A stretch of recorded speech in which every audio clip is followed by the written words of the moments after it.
This channel does not promote any violent, harmful, or illegal activities. All content provided by this channel is meant for an educational purpose only. যদি এক কথায় সন্দেশখালীর কথা বলি তাহলে সন্দেশখালী এখন ব্যাটলফিল্ড।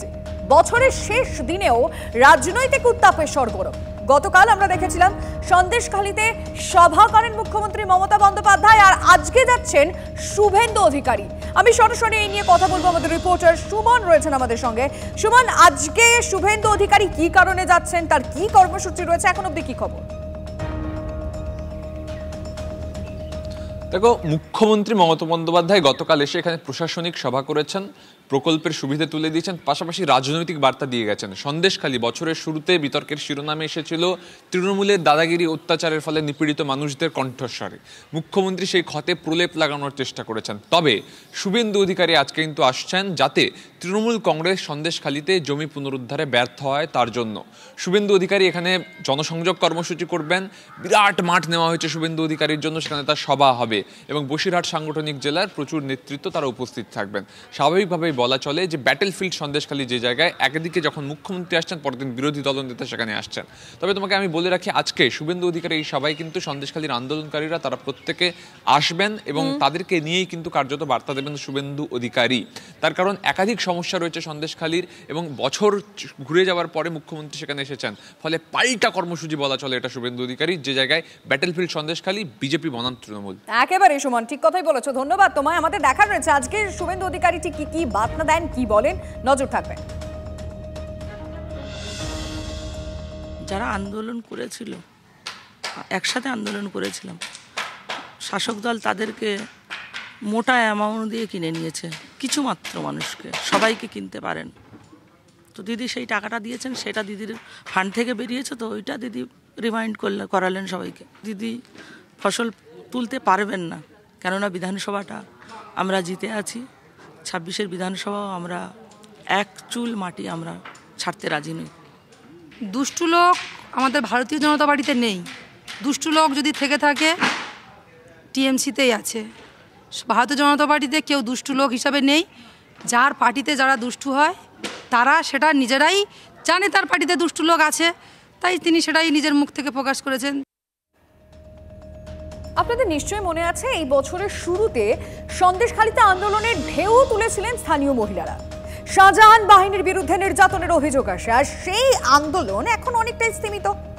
অবশেষে বছর শেষে মুখ্যমন্ত্রী সন্দেশখালীতে গেলেন। সভামঞ্চে দাঁড়িয়ে মহিলাদের মুখ্যমন্ত্রীর পরামর্শ, দুষ্টু লোকের খপ্পরে পড়বেন না।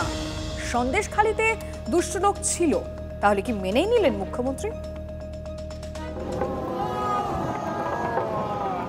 উঁচু উঁচু ঢেউ আছড়ে পড়েছে পেরুর উপকূলে, কোথাও 13 ফুট, কোথাও 10 ফুটের ঢেউ, বেসামাল তট, তছনছ মাছ ধরার নৌকো।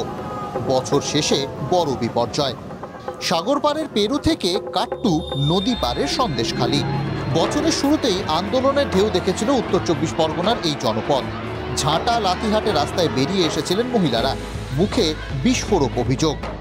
আমাদের মানসোনার পার্টি অফিসে ডেকে নিয়ে আমাদের সারা রাত করে রেখে ভোরবেলা ছেড়ে দেবে, বলো পিঠা পার্বণ করো, আর নাহলে যদি মুখ খোলো তোমাদের সারা থাম করাবো। মায়েদের তো ইজ্জত নিয়ে গেছে, মায়েরা তো রাস্তায় নেমেছে। ওরা পিঠে করেনি যে বলছে তাকে আমি চ্যালেঞ্জ নিয়ে বলছি, পিঠে আমাদের করতে হয়েছে, আরও পিঠে করবো না বলেছি, যেই হুমকি দিয়েছে, শুধু মেয়েদেরকে রাখতো।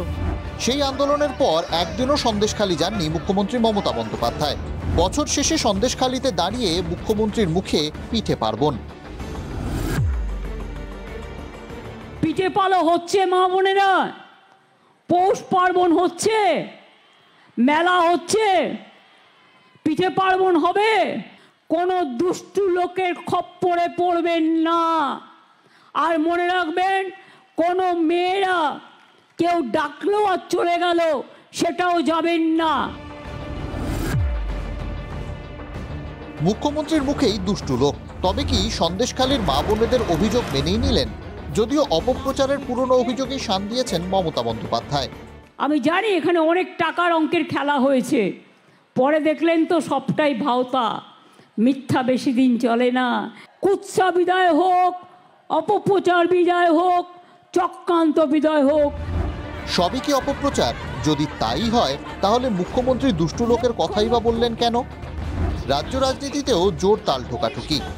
ये दुष्टू लोकटा के जानते चाहिए, शाहजहान दुष्टू ना बालू दुष्टू ना पार्थ दुष्टू ना अपा दुष्टू, दुष्टूटा के झेड़े कासते হবে তো, ঝেড়ে কাসতে হবে, দুষ্টুটাকে উত্তর দিয়ে দেবো। পুরো পশ্চিমবাংলাতে যেখানেই মাননীয়া যান আগের থেকে যে তৃণমূলের ক্যাডারদেরকে সিভিক ভলেন্টিয়ারের কাজ দিয়ে রেখেছেন এবং তাদের মূল কাজ হচ্ছে তৃণমূলের যে যেখানে যেখানে সভা হবে মুখ্যমন্ত্রী এবং তার ভাইপোর সেখানে ভিড় জোটানো, নিজেকে দাঁড় করিয়ে দেওয়া সিভিল ড্রেসে। শাহজাহান ওনার দুষ্টু ছেলে, এখন উনি যেটা মেন করতে চাইছেন আমাদের শুভেন্দু দাকেই উল্লেখ করে উনি মানে ওনাকে ওনার দিকেই ইঙ্গিত করতে চাইছেন, কিন্তু এখানে দুষ্টু হয় যারা তারা জেল খাটে, তারা জেলেই থাকে।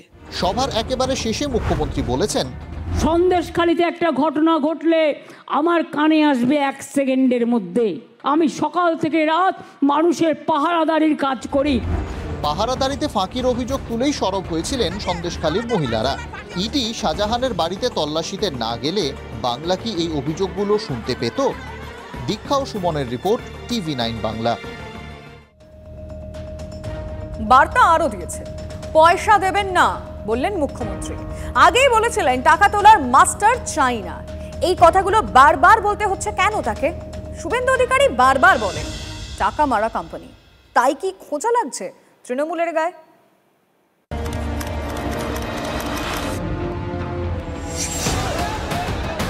সন্দেশখালীতে শেখ শাহজাহান বাহিনীর বিরুদ্ধে জমি দখল, সরকারি প্রকল্পের টাকা ৯/৬-এর বিস্তর অভিযোগ। রাজি না হলে কোদালের বাট দিয়ে মারা হতো বলেও অভিযোগ উঠেছিল। না হলে পালিশ হবে, তাই যে লাঠি পালিশ হবে, কোদাল ব্যাট চান্স দিবে, ছোট মোটো এত বড় কোদাল ব্যাট খেলা বল চালাবে বাড়ি। এবার সেই সন্দেশখালীতে দাঁড়িয়েই সৎ থাকার পরামর্শ মুখ্যমন্ত্রীর। পরিষ্কার বলি, সৎ থাকলে কি হয় জানেন? সৎ থাকলে আল্লাহর দোয়া পাওয়া যায়, ঈশ্বরের আশীর্বাদ পাওয়া যায়। সরকারি প্রকল্পের জন্য টাকা দেবেন না আবার বলেছেন মুখ্যমন্ত্রী।